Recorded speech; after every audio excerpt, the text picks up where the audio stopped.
So you all remember won the Oscar for Best Supporting Actress for football player Rod Tidwell. That was 20 years ago. And so I want to go back a little bit. I think all of us were influenced profoundly by the role and well-deserved Oscar victory, and of course, your speech when you got up there. Yeah. Unforgettable. Thank you. What would you tell yourself back then, if you could right now? What wisdom have you gained that we could all learn from? I think the most thing is to stay focused on your artistry as an actor, the passion of your work, and continue to grow, even though because you remember, I became Academy Award winner, Cuba Gooding Jr., right. So I was too precious about that title when I should have just kept working with great directors. Yeah. Can we talk about your dad? Sure. Iconic musician, legendary soul singer, being an inspiration to a lot of folks, but especially to you. Yeah. And you lost him. What was that like? Yeah. You know, it's hard. I think the loss of any parent, you feel a part of you dies with the parent. And my father and mother had split up when I was young, and I never understood what was more important to him, family or his career, until I actually stepped on stage in London and got the opportunity to sing in front of an audience. And I think that's why I accepted the Broadway offer to come and do Chicago here as Billy Flynn. Yeah, it made me understand my father a little bit more. So which is more important? I think if you can marry those two together, your life will truly be enriched. So you're making this wonderful piece about O.J. Simpson that you really brought alive. Thank you. And in the middle of that, you lose your dad. I mean, how do you deal with the emotional trials and tribulations of being in that character? At the same time, there are things happening outside and off the film that are pulling at you. Well, that was a very interesting time in my life, because I think all of my roles that make a real impact in my career have been the ones that have been closest to what's going on in my personal life. If you look at Boys in the Hood, I played Trey, who finally gets that scholarship and gets out of the inner city violence. And at the time, that was my first lead in a film, and then I became on the radar of America. Then my next part, playing Rod Tidwell in Jerry Maguire, it was a guy who was a famous football player who kind of loses his way, and then he gets the big contract. And here I am, 6 years after Boys in the Hood, finally getting a role that not only brings me back into the spotlight, but I win the Oscar for. Yeah. And then with O.J., I had just split with my wife. I had a young daughter the same age as Sydney, and I lived in the area where the murders took place in the same city. I was always running into people who knew O.J., who had stories about him. And the reality and fantasy lines started to blur for me. And I used to laugh at actors who say, this was a character that took me a while to shake, it's a dark character. I understand what that means now, because I think each character kind of makes an imprint on your soul. And to go that dark in that dark a place, to open my psyche up in that darker place, affected me for several months after finishing that role.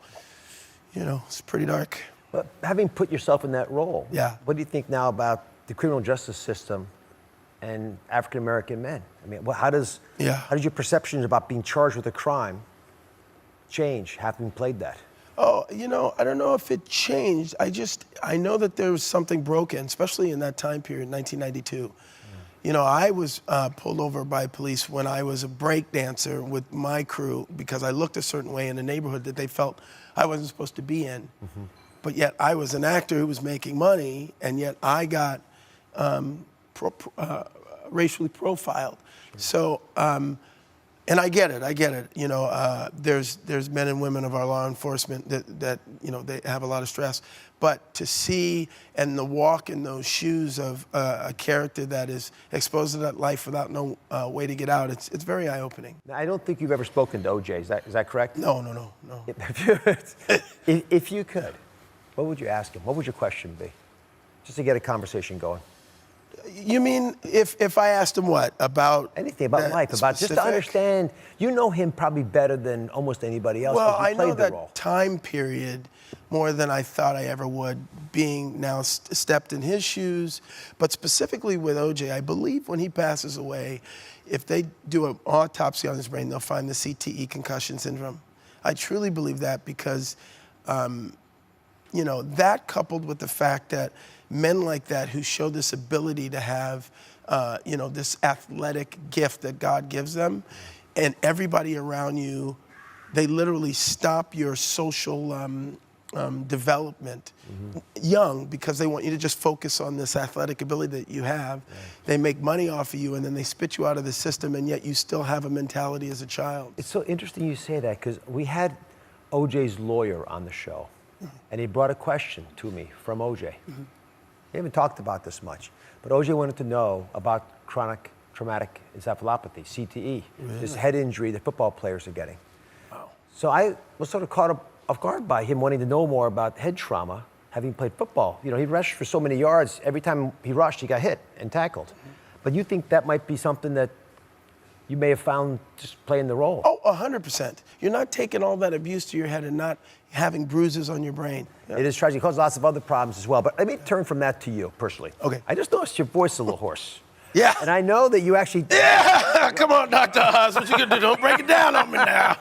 So in order to play the role of OJ, yes, you had to adjust your voice. Yeah. And did this start after that? A little bit before it. A little bit before it. But yeah, it was intensified with that. I'm just smiling at you. I'm curious. What happened? Well, you know, it's so funny. I went and saw an ENT, and they put that rod down my throat and looked at my voice because they wanted to make sure there wasn't any polyps or anything cancerous or anything. And they're like, no, it's just swollen and sore, and you need to relax a little bit. You need to really relax. And what I found is I have this issue where I'm a night owl, and I would eat before I'd go to bed. Yes. And what I would do is I would eat, and then I'd sleep, and all of the food would go up, and then the stomach acids would kind of mess with my vocal cords. How do you like that? So I finally realized that I had to stop doing that, and it's right at its. Well, since you have become a world expert on this, Dr. Gooding, and since you played Ben Dr. Carson... Oz called me Dr. Gooding, and I didn't go to school, y'all. Thank you for watching. Don't forget to subscribe and turn on notifications so you never miss out on new videos to live the good life.